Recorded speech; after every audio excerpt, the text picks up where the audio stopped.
नमस्कार। State update में आपका स्वागत है। मैं हूं राजेंद्र कानूनगो। मेरे साथ वरिष्ठ पत्रकार, राजनीतिक समीक्षक डॉक्टर शिशिर उपाध्याय उपस्थित हैं। मैं उनका स्वागत करता हूं स्टेट अपडेट में। साथियों, जैसा आप जानते हैं, हम अलग अलग विषयों पर चर्चा करते हैं। आज हम चर्चा कर रहे हैं प्रदेश के माननीय मुख्यमंत्री शिवराज सिंह चौहान जी द्वारा लाडली बहनों को रक्षाबंधन के पूर्व दिए गए उपहार की। उसमें उन्होंने जो उनको 1,000 रुपये प्रतिमाह राशि दी जाती थी, उसमें बढ़ोतरी करके 1,250 रुपये की राशि की है और 250 रुपये उनको इस महीने पृथक से दे दिए जाएंगे। इसके अलावा 100 रुपये की बिजली की उनकी घोषणा है और उसी के साथ 450 रुपये का जो गैस का सिलेंडर है वो सावन के महीने में उनको मिलेगा, ये उन्होंने घोषणा की है। तो मैं डॉक्टर शिशिर उपाध्याय जी से चाहता हूं कि वे इस पर थोड़ा विस्तृत प्रकाश डालें कि ये योजना कितनी फलीभूत होगी और क्या ये कांग्रेस को टक्कर देने की योजना है, क्या है इसमें, इसके पीछे का राज क्या है। जी नमस्कार। बिल्कुल आपने बिल्कुल सही कहा कि ये चुनावी माहौल है और चुनावी माहौल में सह और मात का खेल चलता है। और मध्य प्रदेश के माननीय मुख्यमंत्री शिवराज सिंह चौहान लंबे समय से लाडली बहना योजना के अलावा उन्होंने जो बच्चियों के लिए, नई जन्म लेने वाली बच्चियों के लिए उन्होंने एक स्कीम चलाई थी और इसके अलावा लगातार वो स्कीम चलाते रहे हैं पिछले 18 सालों की सरकार में। ये अलग बात है कि इस बार जो है उन्होंने जो लाडली बहना योजना का 1,000 रुपये का शुरुआत की थी, उसको देखकर विपक्षी दल जो है, मुख्य विपक्षी दल है कांग्रेस है, उसने अपनी ये घोषणा की और इसका पूरे प्रदेश में ज़बरदस्त असर भी हुआ था कि हम 1,500 रुपये देंगे लाडली बहनों को और सिलेंडर 500 रुपये पे देंगे। इस घोषणा के बाद जो माननीय मुख्यमंत्री शिवराज सिंह चौहान हैं, उन्होंने उनकी ये तीनों घोषणाओं पर पहले कहते हैं हाईजैक कर लिया। उन्होंने 450 रुपये श्रावण मास में सिलेंडर देने की बात कर ली और 100 रुपये बिजली का और 250 रुपये राखी का स्पेशल ऑफर दिया अपनी बहनाओं को, तो अब 1,250 रुपये मिलेंगे। कल उन्होंने सारी बहनों को कहा कि जमकर हम आपको 250 रुपये दे रहे हैं, जमकर खरीदारी कीजिए, खूब राखी मनाइए, खूब कपड़े लत्ते खरीदिए, प्रसन्न रहिए, आपका भाई, आपका मामा यहाँ पर है, किसी चीज़ की कमी नहीं होने देगा। क्योंकि 3 तरफ से राहत दी उन्होंने। एक सिलेंडर का कहा कि श्रावण मास में हम सिलेंडर आपको 450 रुपये में देंगे। शायद उनसे ये गलती हो गई हो, भूल गए हों कि श्रावण मास निकल चुका है, अब राखी आने वाली है। अगले श्रावण मास के बारे में शायद हो सकता है बात हुई हो और उसका क्या पैटर्न है अभी ये कंफर्म नहीं हो पाया है। हालांकि 100 रुपये किस बात के देंगे बिजली के, ये भी कंफर्म नहीं हो पाया है। लेकिन मेरा इसमें दूसरा मानना है सर कि ये लूट सके तो लूट। इसके पहले माननीय कमलनाथ जी ने जब ये घोषणा की थी कि जाओ मैं 1,500 रुपये दूंगा, मैं 500 रुपये का वो दूंगा, और अब माननीय शिवराज जी ने, तो क्या इसके पहले 18 साल तक जनता को ठगा गया है? अगर ये पहले संभव था कि 450 में दिया जा सकता है, तो जनता का हक क्यों नहीं? सिर्फ वोटों के पहले जागे आप वो 500 रुपये में सिलेंडर दे रहे हैं। तो 15 महीने कांग्रेस की सरकार थी, 15 महीने में उन्होंने क्यों नहीं दिया? ये जो वो घोषणा कर रहे हैं 1,500 रुपये लाडली बहनों को क्यों नहीं दिया? और क्या ये अपनी संपत्ति बेच के दे रहे हैं? हमारे आपके टैक्स से दे रहे हैं, और ये सिर्फ वोटों के खातिर। इसमें इलेक्शन कमीशन कहाँ सोया हुआ है?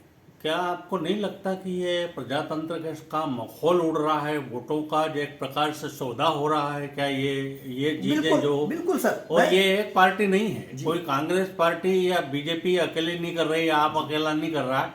ये सारी जो पार्टियां हैं वो मुफ्त बांटने वाला, आखिर ये देश कहाँ जाएगा, प्रदेश कहाँ जाएगा? क्या आपको क्या लगता है ये पीड़ादायक? देश के माननीय प्रधानमंत्री नरेंद्र मोदी जी ने इस पर बहुत पीड़ा व्यक्त की थी कि मुफ्त की रेवड़ी बांटकर, और ये जिस तरीके से किया जा रहा है, नकारा बनाया जा रहा है देश की जनता को। नकारा, रोजगार नहीं देंगे, जाओ तुमको 8,000 रुपये दिए, जाओ तुमको 10,000 रुपये दिए। किसान कुछ नहीं करेगा, हम उसको 4,000, 6,000, 8,000, 10,000 का कितना माफ किया? जी हाँ, पूरा ब्याज माफ कर दिया। आप एक देश को श्रीलंका के रास्ते पे ले जा रहे हैं, देश को आप पाकिस्तान के रास्ते पे ले जा रहे हैं। देश में कुछ दिन में ऐसी अराजकता हो जाएगी, क्योंकि जब कोई काम नहीं करेगा तो पैसा कहाँ से आएगा? अभी अनाज फ्री मिल रहा है, अनाज फ्री मिल रहा है, चावल फ्री मिल रहा है, आपने सिलेंडर 450 में दे दिया, आपने उनको 1,250 रुपये महीने देने लगे, घर बनाने के लिए पैसा फ्री दे रहे हैं, तो कोई काम क्यों करेगा? उसकी जगह शिक्षा, स्वास्थ्य, की सुविधाएं देते, परिवहन की सुविधाएं तरफ देते, ध्यान नहीं। उसकी तरफ ध्यान नहीं है। बच्चे पढ़ लिख के आप रोजगार के अवसर दीजिए ना, उनको रोजगार के अवसर नहीं मिलेंगे। और जो हो रहा है, मेरा ये मानना है सर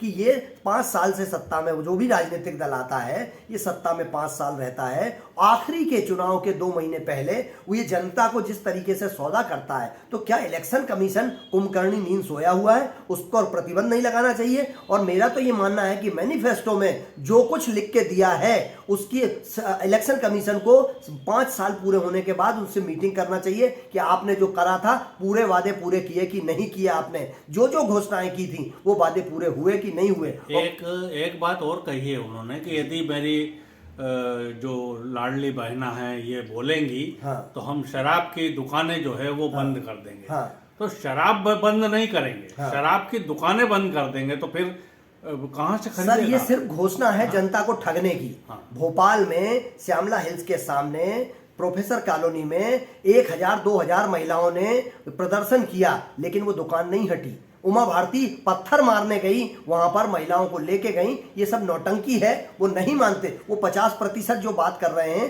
कई मध्य प्रदेश के कई जिलों में स्कूलों के सामने, मंदिरों के सामने, गर्ल्स स्कूल के सामने दुकानें खुली हुई हैं, और वो पूरी बच्ची छात्राएं, क्या इनको नहीं दिखता है? क्या इनको समझ में नहीं आता है कि यहाँ दुकान नहीं होना चाहिए? लेकिन ये सिर्फ नौटंकी, चुनावी लालीपाप के लिए है। वहीं जिस मंच से ये घोषणा की, उस मंच पर बहुत सारी महिलाएं आपस में, हम तो थे वहाँ पर, सब महिलाएं ये चर्चा कर रही थी कि भैया भोपाल में दिए ही तले अंधेरा है, यहीं हमारे घर के बच्चियाँ निकलती हैं और लोग छेड़ते हैं। तो ये सब जो है कपोल कल्पित घोषणाएं जो हैं, लोगों को ठगने के लिए की जाती हैं। और मेरा ये मानना है कि इसमें इलेक्शन कमीशन, माननीय उच्च न्यायालय, सुप्रीम कोर्ट को इसमें संज्ञान लेना चाहिए कि आप जो घोषणा कर रहे हैं, ये घोषणा पूरी क्यों नहीं हुई है, और अगर नहीं हुई है तो आप सत्ता में रहने लायक नहीं है, अगला चुनाव आप नहीं लड़ सकते। दूसरी ओर देखें हम तो राज्य के ऊपर, हमारे मध्य प्रदेश के ऊपर कर्ज कितना बढ़ रहा है।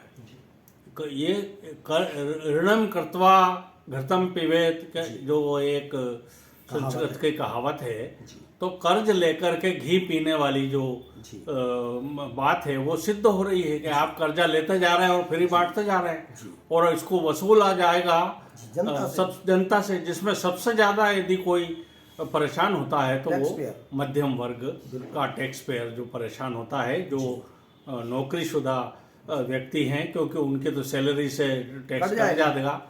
तो ये स्थिति है।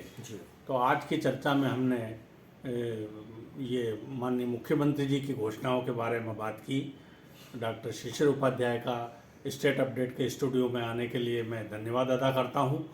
और यदि आपको ये चर्चा पसंद आई हो तो कृपया इसे आप लाइक करें, शेयर करें और सब्सक्राइब करें, और मुझे दें आज्ञा। नमस्कार।